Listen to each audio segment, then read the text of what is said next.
Oseng-oseng tumis daun labu Jepang.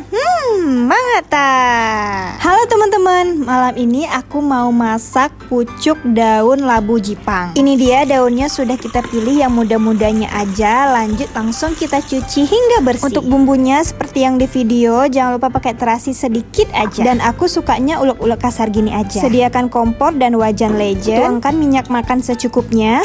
Hidupkan api. Masukkan bumbu yang sudah kita ulek tadi. Oseng-oseng sebentar hingga bumbunya layu. Kemudian masukkan pucuk daun labu Jepang tadi. Kemudian diaduk supaya bumbunya rata. Aduh panas mbak, pakai spatula dong. Wajannya terlalu kecil. Tenang, aman kok. Kemudian masukkan sedikit air. Tutuplah dia supaya matangnya merata. Bukalah dia kalau sudah matang. Aduk sebentar dan kemudian berikanlah dia garam. Kemudian aduk-aduk sebentar supaya garamnya merata. Dan inilah dia sayur pucuk daun labu Jepang. Selamat mencoba teman-teman. See you next video. Bye-bye.